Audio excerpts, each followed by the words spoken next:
Eu encontrei a solução para proteger o meu patrimônio para os próximos 4 anos. Me chamo Felipe Pessini e hoje eu gostaria de trazer aqui uma discussão, tá? Uma reflexão sobre como se proteger mediante um cenário político instável em 2023, tá? Seja muito bem-vindo. Hoje eu não chamaria isso de uma aula semanal sobre renda com dividendos, mas é algo muito importante que precede a renda com dividendos. Então, nesses vídeos você pode aprender mais sobre como aumentar seu patrimônio com dividendos mensais. E hoje eu vou abordar sobre uma solução, um dos caminhos que eu encontrei para realmente me proteger para 2023, para os próximos 4 anos. Um dos caminhos, tá? E é interessante porque essa solução, digamos assim, que eu encontrei, é, veio muito em relação a um artigo que eu escrevo todo mês, tá? Eu estou como colunista de uma revista de negócios aqui do meu estado e me solicitaram mais para escrever mais um artigo e eu fiquei assim repensando muito sobre o que escrever. E como a gente está no final do ano de 2022, né, muitas coisas aconteceram esse ano, teve Copa do Mundo, eleições, foi um ano realmente muito atípico. Eu refleti e gostaria de pensar muito para 2023 o que fazer, né?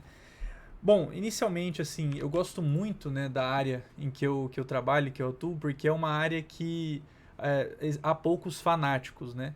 Existem muito. A gente tende a ser muito mais prático, então nós normalmente votamos para aquele político que tende a ser melhor, né? Acreditamos, né, que tende a ser melhor economicamente falando, e se ele não for eleito no caso, a gente imediatamente já tenta traçar estratégias e planos e ver o que fazer com outro cenário, digamos assim. Então, é uma vantagem que eu vejo muito grande assim da nossa área de sempre procurar ser mais prático, mais objetivo. E visto tudo isso, foi o que eu mais busquei nesses últimos meses, né? Quais alternativas, o que eu tenho de solução para 2023, para os próximos 4 anos. E aí, assim, algumas premissas importantes. Primeiramente, a instabilidade política no Brasil, ela não é novidade. Isso tende a ser até a gente consegue até olhar sob uma ótica positiva, porque se ela não é novidade, ela já aconteceu várias vezes, a gente consegue utilizar o passado, aprender com o passado, para a gente alterar o rumo, né, da nossa história para o futuro. Então a gente consegue ter essa visão. E a principal solução que eu encontrei vendo um passado recente, vou colocar aí nos últimos 32 anos, é uma solução que ela é trivial, mas complexa ao mesmo tempo. E eu vou explicar o porquê. É, eu vou mostrar aqui o porquê que ela é trivial. Vou até compartilhar aqui minha tela. E é o seguinte, né?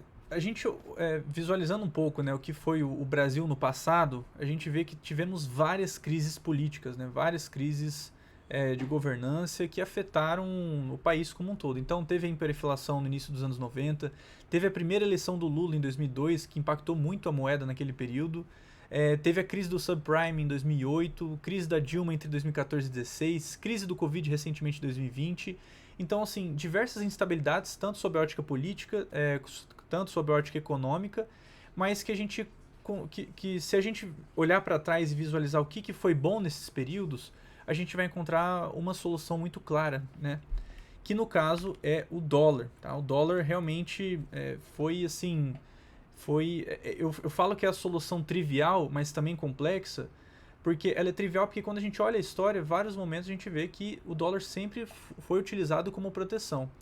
E depois eu vou entrar no porquê dela ser complexa, mas agora eu vou mostrar, vou corroborar, né, esse argumento de que ela é trivial. Então, na primeira eleição do Lula em 2002, né, a gente pode ver aqui entre agosto de 2002 e outubro, tinha-se um medo muito grande, né, daquela esquerda radical. Então o dólar subiu quase 84%, tá? Estava se negociado em torno de 2,20 e passou para R$ 4 em poucos meses. Lógico que depois ele se arrefeceu um pouco, vendo que não era tão ruim assim. Então 84% de alta do dólar perante o real. Em 2008 a gente teve a crise do subprime.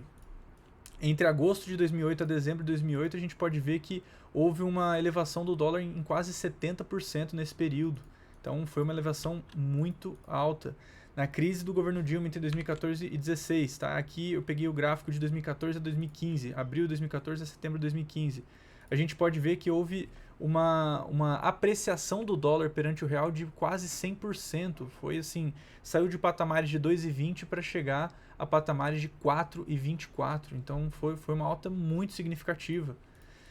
Também teve a crise do Covid em 2020, né, do Covid-19 em 2020, onde, se a gente pegar de janeiro até maio de 2020, houve uma alta do dólar de praticamente 50%. É muito relevante também, saindo de patamares de R$ 4 para R$ 6.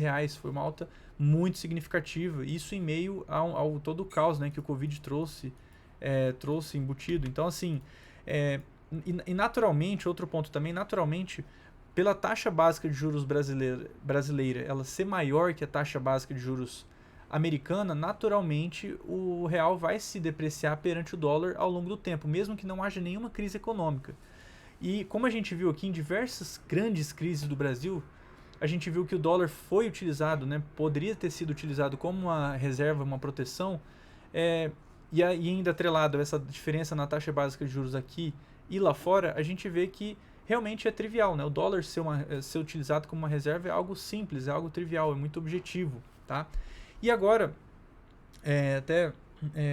outro pensamento que eu trago aqui, por que ela é complexa? Por que ela chega a ser complexa, né? Simplesmente comprar dólar talvez não seja a solução. Porque quando a gente fala de investimentos, a gente está falando de alocação de recursos em ativos.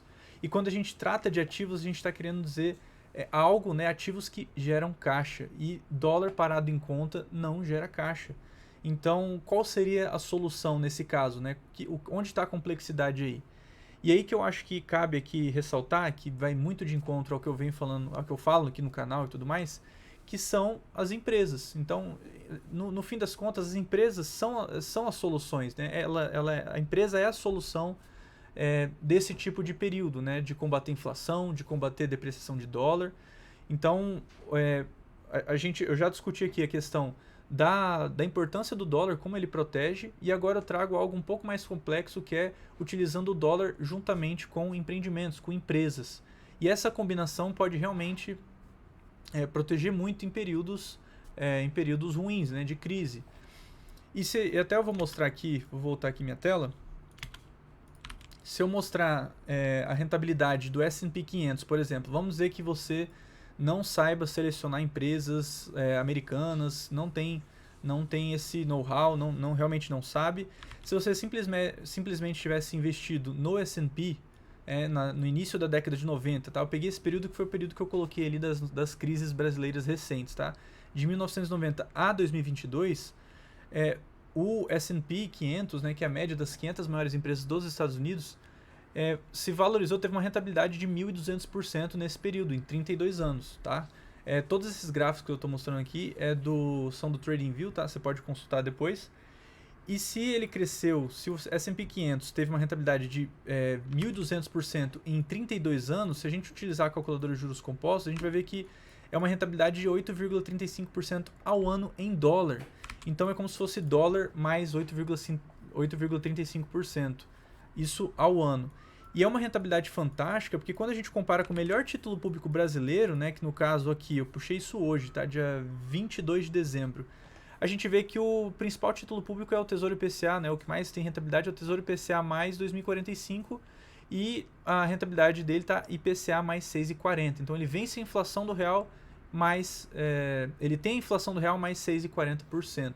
E como a gente viu aqui, nesse caso, aqui não é IPCA mais 8%, é dólar mais 8%. Então é uma diferença abrupta.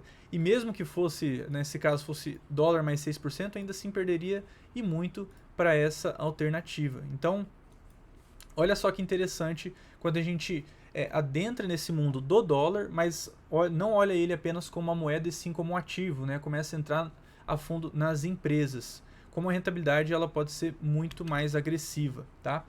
Então, assim, para finalizar também, né, até compondo um pouco esse raciocínio, que eu também coloquei no artigo que eu escrevi, em relação a políticas cambiais. Então, de nada adianta, né, existirem essas alternativas para alocação, compra de dólar, depois alocar o dólar em empresas, sem precisar até muitas vezes selecionar, simplesmente investindo em índices, mas quando políticas cambiais nacionais não favorecem.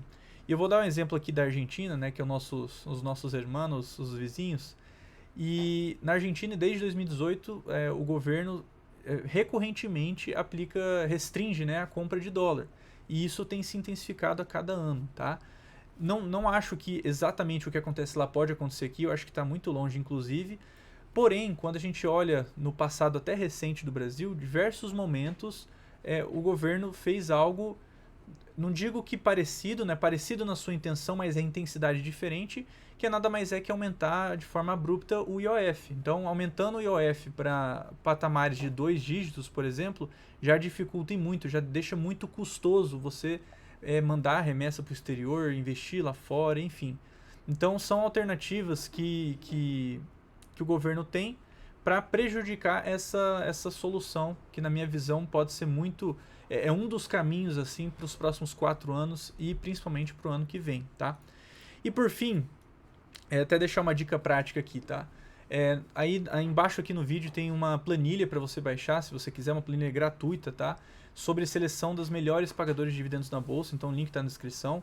Também sugiro que você acompanhe os estudos de empresa aqui do canal, então toda sexta-feira, 11h30 da manhã, eu entro ao vivo e estudo bem profundamente uma empresa. E também, se você quiser montar o seu patrimônio com dividendos mensais, participe do meu próximo curso gratuito ou assista às aulas especiais no meu site, vou deixar o link aqui na descrição também, tá? Enfim, eu acho que é isso e eu vou terminar aqui o vídeo como eu terminei o meu artigo, né? Depois de tudo isso, né, de toda essa reflexão, a pergunta que fica é: o que você está esperando? É isso aí, pessoal, abraço e até mais.